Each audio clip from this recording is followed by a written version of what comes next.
Good morning, students. Let's start with our next topic of chapter number 1, that is irrigation. Now, as you all know, all the living beings need water to live. So, water is important for the proper growth and development. In the same way, plants also need water for their proper growth and development. Now, along water is absorbed by the roots of the plants. You all know this. हमेशा roots जो होती हैं वो water को absorb करती है. So along with water, nutrients and minerals, fertilizers are also absorbed by the roots of the plants and carried to the different parts of the plant. As you all know that water is essential because germination of seeds will never take place in the dry conditions. Now let's see what's irrigation. Water is an essential element for survival. About 70% of the human body consists of water. All the human beings, ये आपने पहले भी chapters में पढ़ा होगा. 70% of our body contains water. In the same way, plant contains almost 90% of water. Still, we have to depend on some outside sources to fulfill the water requirements of our body. हमारी body में 70% water है, but हमें दूसरे sources पे depend करना पड़ता है to fulfill our water requirements. Similarly, the crops require water for their growth and development, and the process of supplying water to the crops is known as irrigation. Students, please note this is the definition of irrigation. The process of supplying water to the crops is known as irrigation. Now, water moistens the soil and thus helps in the penetration of roots even into the dry field. जो water होता है वो क्या करता है, crops को protect करता है from hot air currents. So to maintain the moisture of the soil for healthy crop growth, fields have to be watered regularly. And the frequency, rate, amount and time of irrigation are different for different crops and also vary according to the types of soil and season. हर एक crop की requirement अलग होती है. different crops की water requirement अलग होती है. किसी को ज़्यादा पानी चाहिए, किसी को कम चाहिए. It depends on crops and also on the season. Like for example, summer crops require a higher rate of water. गर्मी ज़्यादा होती है इसलिए उनको ज़्यादा पानी का requirement चाहिए as compared to the winter crops. Winter crops को इतनी पानी की ज़रूरत नहीं होती है. The various sources of water for irrigation are wells, ponds, lakes, canals, tube wells and even dams. ये सारे जो हैं sources of water है जहाँ से हमें पानी का supply मिल सकता है. Yes. Now let's see the different methods of irrigation. First are traditional methods of irrigation. Traditional जो बहुत जमाने से चले आ रहे हैं, बहुत ही चीप मेथड्स होते हैं, सस्ते होते हैं. In this method irrigation is done manually, हाथों से किया जाता है. इसमें कोई भी प्रकार का मशीनरी या कंप्यूटराइज सिस्टम का यूज नहीं होता है. Here a farmer pulls out water from wells or canals by himself or using kettle and carries to the farming fields. हाथ से पानी खींचते हैं either wells में से या canals में से, या फार्मर अपने हाथों से करता है या कोई केटल की हेल्प लेता है. Cattle working on the this irrigation system is also a manual work. This method can vary in different region. हर रीजन में अलग अलग प्रकार का मेथड यूज किया जाता है according to the facilities available.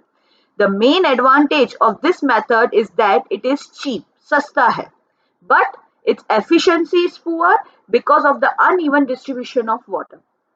Efficiency poor है मतलब इसका एक ड्रॉबैक क्या है कि जो पानी का डिस्ट्रीब्यूशन होता है वो अनइवन होता है. जैसे कंपेयर टू कंप्यूटराइज सिस्टम में क्या होता है ना कि कंप्यूटर इक्वली वाटर डिस्ट्रीब्यूशन हो जाता है, सब कुछ उसमें पर्सन को कुछ देखना ही नहीं पड़ता है. And also the chances of water loss are very high. इसमें पानी के वेस्ट होने के चांसेस बहुत ज्यादा है ट्रेडिशनल मेथड्स में. Now some of the examples of traditional system are pulley system, liver system, chain pump and dhekli. These are some methods. Among these the pump system is the most common and used widely. मैं आपको इसके figures दिखा देती हूँ, आपको अच्छे से समझ में आ जाएगा.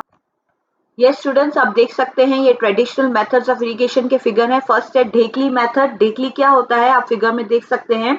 In this system a rope and bucket are connected to a pole to obtain water from the well. कोई भी pole या कोई भी support से, वो देखो एक balancing पोल बनाया गया है, फार्मर उधर से पानी खींच रहा है बकेट की हेल्प से और फिर पानी फील्ड्स को दिया जाता है. Next you can see chain pump. Chain pump क्या होता है? It chain pump is a type of water pump in which several circular discs are positioned on an endless chain. एक endless chain होती है, उसका एक हिस्सा पानी में रहता है और एक वो व्हील पे रहता है, बस वो व्हील घूमता रहता है, चेन घूमती रहती है उसके connected, and the one part of the chain dips into the water and chain runs through a tube slightly bigger than the diameter of the disc and water supply is continuous. Then next is मोट और pulley method. You can see मोट और pulley, अपने गांव में भी कुआं वगैरह देखा होता है, उधर पुल्ली लगा दी जाती है, उससे पानी को ऊपर ड्रॉ किया जाता है. Moat or a pulley system, it is also a manual system of irrigation. By this method, water is directly taken out of wells with the help of pulley and is used for irrigation. And last one you can see राहत liver system. यहाँ पे cattle का use किया जाता है, कोई भी एक animal, either it can be a cow, buffalo, oxen etcetera, they are connected to the wheel. Animals move and rotate the wheel let to draw the water from the well. वो घूमते हैं और फिर उससे वाटर वेल से draw होता रहता है. So these are some traditional methods of irrigation जो बरसों से यूज होते रहते हैं, बट आजकल इनको रिप्लेस कर दिया है modern methods of irrigation. Let's see what are the modern methods of irrigation. The modern method compensates the disadvantages of traditional methods and thus helps in the proper way of water usage. जो modern methods use किए जा रहे हैं, वो जो भी disadvantages थे traditional method के, उनको compensate कर देता है, उनको दूर कर देता है. जैसे wastage of water था, uneven distribution of water था, उन सब का यहाँ पे एकदम जो भी है वो compensate हो जाता है. The modern method involves two systems, sprinkler system and the other one is drip system. Let's see one by one what is the system. Sprinkler system. A sprinkler system, as its name suggests, sprinkles water over the crop and helps in an even distribution of water. पानी को sprinkle करता है, raining जैसा effect आता है. आपको ऐसा लगेगा चारों तरफ से बारिश हो रही है और पूरा equal distribution of water होता है. You can see in the figure, first figure, you can see a small nozzles are connected to a pipe. ये pipe एक main pump से कनेक्टेड रहता है जो प्रेशर प्रोवाइड करता है और फिर नोजल से पानी बाहर आता है. और ये जो सेकंड फिगर है इसमें दिख रहा है कैसे स्प्रिंकलिंग हो रही है all the four direction, as if it is raining. Fountains भी आपने देखे होंगे इस तरह से. या students, this method is much advisable in areas facing water scarcity. जो रीजन में वाटर स्कैरसिटी है वहां पे ये मेथड बहुत ही अच्छा साबित होता है. Here a pump is connected to the pipes which generate pressure and water is sprinkled through nozzles of pipes. This is sprinkler method. And the next method is drip system, drip irrigation. In drip system, water supply is done drop by drop exactly at the roots using a hose or pipe. Drip नाम से ही पता चलता है drop by drop पानी use होता है.